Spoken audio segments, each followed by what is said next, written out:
triathlon de Belfort, de toute façon, c'est un triathlon qui, dans sa globalité, est un triathlon assez exigeant.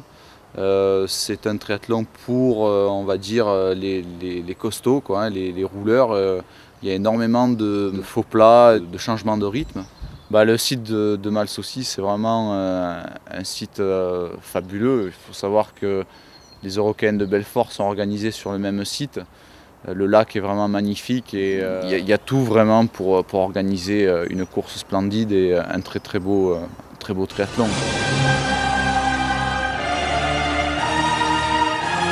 Alors l'une des particularités du triathlon de Belfort, c'est que le départ se fait sur la plage.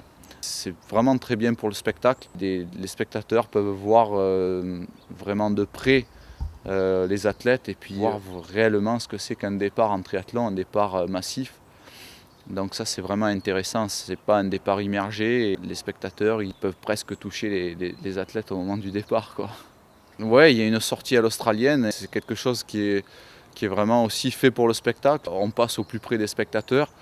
Bon, nous athlètes on ressent les encouragements et puis les spectateurs ils peuvent voir de suite les positions des athlètes et c'est vraiment quelque chose de pas mal, quoi. Et la plage sur le site est vraiment propice à ça, quoi. Avec 1,9 km, on rentre dans un format qui est demi-Ironman. Et la natation, elle est beaucoup moins importante que, c'est sûr, quand on était sur un format, on va dire ITU, avec 3 km de natation. Donc là, la natation, elle sera rapide, ça c'est clair et net, elle sera spectaculaire parce qu'il y aura une sortie à l'australienne, mais c'est pas sur la natation qu'on gagnera le triathlon cette année à Belfort.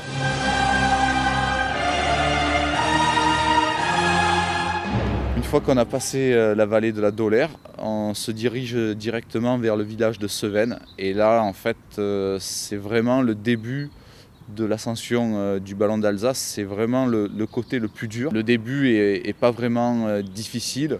On a un pourcentage moyen qui est à peu près autour de entre 5 et 6,5%. Ensuite, le cœur de l'ascension en lui-même est assez difficile. On atteint à peu près des pourcentages de 9,5 pour terminer ensuite sur du 6% et le plateau. Et ensuite la descente vers Giromagny. Une descente qui va être assez sinueuse et très rapide. Ce qu'il faut noter, c'est que avant cette descente, il y aura aussi un gros ravitaillement qui sera situé sur le plateau du Ballon d'Alsace, donc qui permettra à tous les athlètes de se ravitailler et reprendre des forces pour la suite du parcours. Donc la descente est technique, rapide, mais le revêtement est parfait. C'est un très beau revêtement, elle est large, donc il n'y a pas de problème particulier par rapport à ça.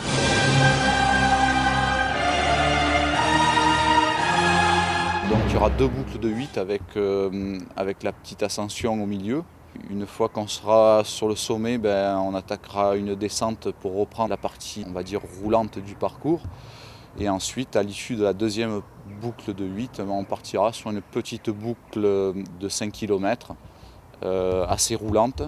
Ouais, le parcours à pied va être légèrement plus facile, mais toutefois, il y a toujours cette petite ascension. Bon, derrière, on pourra beaucoup plus dérouler.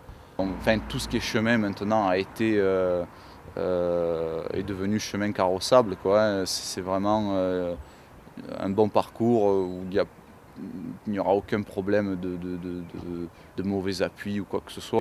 Il y aura tout pour aller très vite sur ce genre de parcours. Je pense que ça va être quand même une course à pied vraiment exigeante.